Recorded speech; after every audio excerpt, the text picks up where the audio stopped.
5-mile check-in. Feeling good. Walking a lot.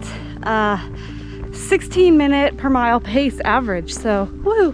Don't care. You know, I'm getting it done. You know, that's all that matters. I'm getting it done.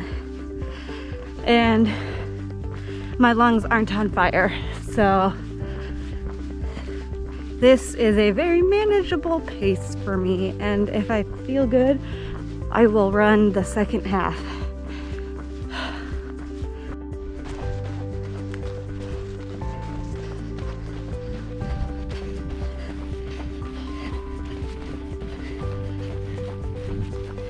Not a bad view. I'm at Spencer Spit State Park.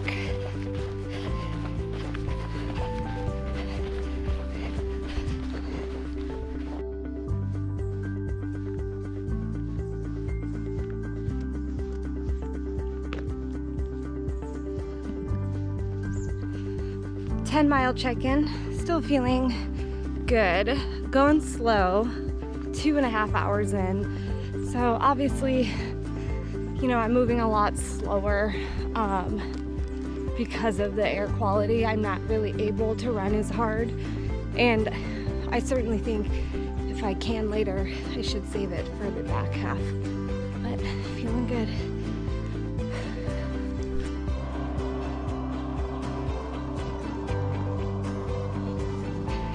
So why am I doing this? Let's run. Okay. So why am I doing this?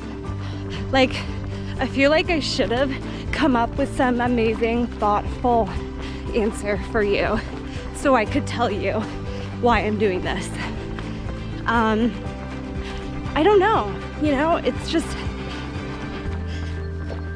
I don't even know when I first learned about ultramarathons. I think it was an REI video. It's like how to run 100 miles. And it was like, I didn't even know people did that. And, you know, I thought it was crazy. And then I saw on Netflix, you know, the Barkley marathons. And I was like, whoa. So I signed up for the Seattle Marathon back in like February, March. And yeah, March, February, whatever.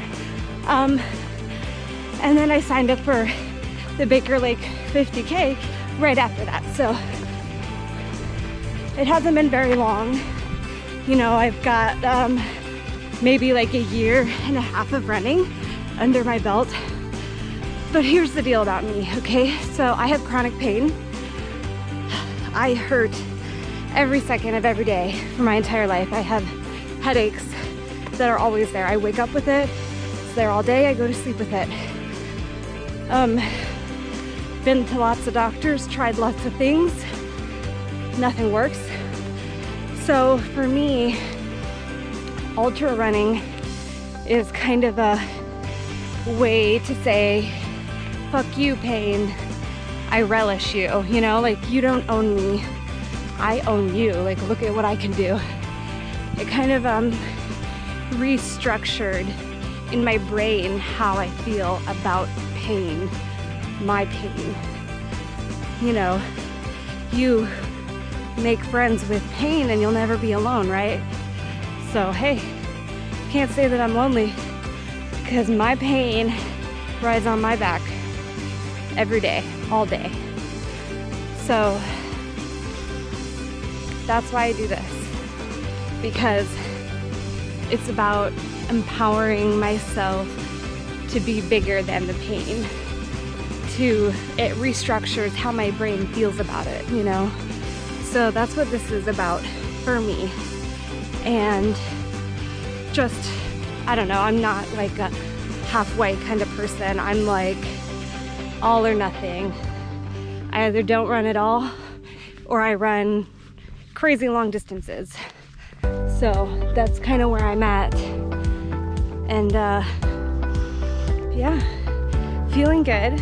I wish it wasn't so smoky. At this point, it's like hard to tell what's the fog and what's the smoke, just like yesterday. So yeah, we're getting it done. We are 11 miles in, so that means we are more than a third of the way through, and no signs of stopping. So thank you. I know I call my channel Solitude and Suffering, and well, now I have you with me, right? So I'm not totally alone.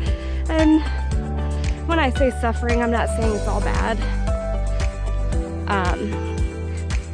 But that's my thing. Suffering on my own. Hence, enter distance running. Seems kind of perfect. But shout out to all my training partners that run with me. You guys are awesome. Daniel, Dean, Vivian, Eamon, you guys are all great, and you made me faster. And I'm sure if you were here, I wouldn't be walking right now. I'm glad you're not though. Save your lungs. Not that I'm immune to air pollution, obviously, but I had to try, right? I had to try.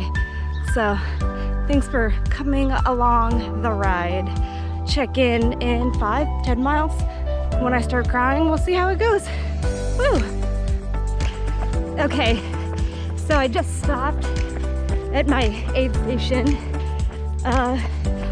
Just kind of like a grocery gas place here.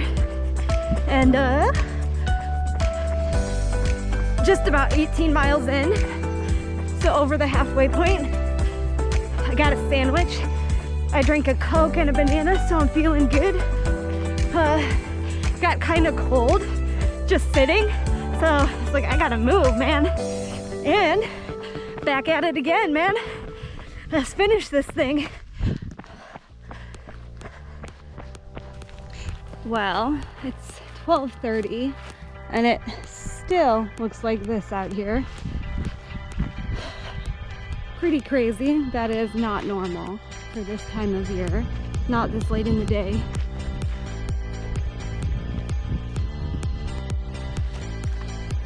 $25 miles in, and I'm feeling kind of high right now.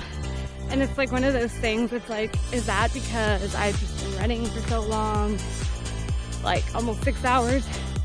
Or is it because of the smoke and like oxygen deprivation?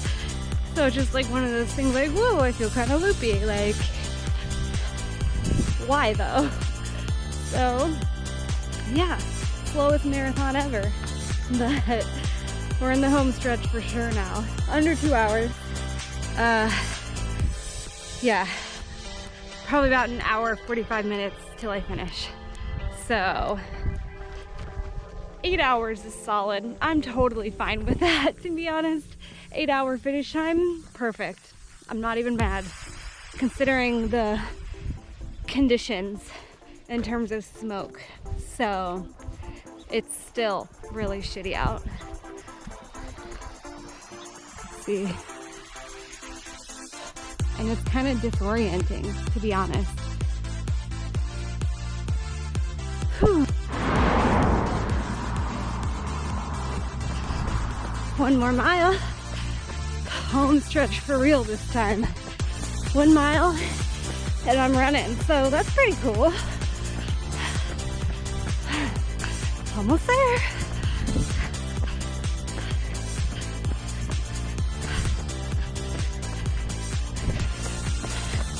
I fucking did it. And done. Ultra Island Timberland complete. So I'm on the ferry home, and it's running an hour behind, so that kind of sucked, just having to like turn my 2-hour commute home into a 3-hour trip. So that kind of sucks, because it's like I just want to go home and lay in bed and watch TV, obviously, and eat pizza until my stomach feels like it's gonna explode, because like what else would I do? So that sucks. But I just wanted to add a disclaimer that like you shouldn't do what I did, especially if you have any kind of underlying health issues. You should not run an ultra marathon in unhealthy air quality conditions. The AQI, air quality index, was around 210 for my run, and I had to do a lot of walking because every time I tried to run for more than like a mile, I would get kind of short of breath. And so I was constantly monitoring myself to see how I was feeling. And I was ready to throw the towel if I had to, due to health. So don't do what I did. I realized that it wasn't the smartest and that I could have tried to schedule another day. But honestly, you know, I trained hard for this, and like all the races are canceled. That's why I scheduled this solo event. And if you don't know, my husband is active duty in the military, so it's not that we don't get a lot of weekend days that line up where he doesn't have anything going on and he doesn't have to work. So those days are few and far between. So I would not have been able to do this for a few weeks at least. So that's kind of why I decided to go for it. If the air quality index was any higher, if it was hazardous, if it was over 300, I wouldn't have done it. So I just want to make that clear that I don't mean to disrespect the sport in any way by doing things that are reckless. I'm not trying to be the next David Goggins at all. So just bear that in mind before you try to be a keyboard warrior and question my decisions. Like, I'm already questioning my decisions. I don't need you to do it, okay? Like, that's just where I'm at. So thank you for hanging out with me. That was fun.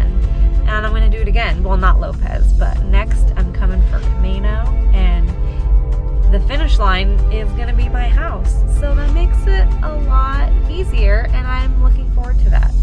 So stay tuned for that. Go for a run. Keep being awesome. Thank you. Thank you for watching. I'll see you next time.